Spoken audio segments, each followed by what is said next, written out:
n'est-ce pas? Donc lorsqu'on est dans une famille et qu'on se dit bonjour, j'aimerais bien entendre un bonjour en retour. Donc je recommence. Bonjour tout le monde. Bonjour. Plus fort s'il vous plaît, on n'est pas beaucoup. Bonjour tout le monde. Bonjour. Merci mes frères, merci mes sœurs. Je ne veux pas être long parce que je n'aime pas palabrer dans le vent, n'est-ce pas?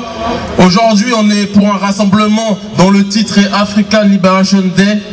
Dans ce titre, il y a le mot libération qui sous-entend que nous sommes dans une situation d'oppression. À partir du moment où il est marqué, il est dit, et tout le monde peut le concéder, que les Africains cherchent la libération, c'est qu'il y a un peuple qui cherche à nous opprimer. Ce peuple, on n'a pas besoin de mettre 10 000 noms dessus. Tout le monde sait qui c'est. Vrai ou faux, frères et sœurs? Ouais. Je vous entends pas. Vrai ou faux, frères et sœurs? Ouais. Voilà. Au Togo, au Cameroun, au Sénégal, en Côte d'Ivoire, dans les autres colonies que sont la Guadeloupe, la Martinique, notre peuple se fait marcher dessus. Ici encore, dans un hôtel, il y a eu un incendie dans un hôtel de l'Opéra. 22 Noirs qui sont tués, c'est moins important que deux poubelles juives ou autres qui sont brûlées, mes frères. Voilà, mes sœurs, l'état dans lequel on est. Voilà l'état dans lequel on est. On est moins important que des détritus, mes frères et sœurs. Voilà la situation. Et il y a une seule solution pour changer. Ce n'est pas tendre l'autre joue. Ce n'est pas dire nous voulons tous nous unir et marcher, nous sommes tous des êtres humains.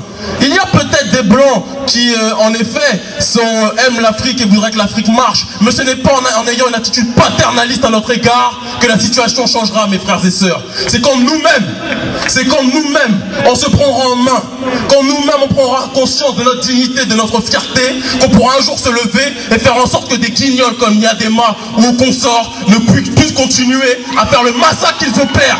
Merci, frères et sœurs. C'est tout ce que j'avais à dire. Parfois, Gnassingbé et ses acolytes, Gnassingbé a perdu les élections. Il a eu à peine 10 à 15% des voix. Et voilà qu'on nous annonce qu'il a eu 60% des voix et qu'il est le président du Togo. On se dit non. Vous avez tous vu les images à la télé de ces militaires qui sont venus piller et voler les urnes du peuple togolais. Et ensuite, on nous annonce 60% du peuple des votes pour Gnassingbé. Ce n'est pas vrai. C'est absolument faux. C'est archi faux. Chirac veut nous imposer ce dictateur. On le refuse. Donc nous manifestons tous les jours devant notre ambassade pour réclamer notre liberté et pour réclamer la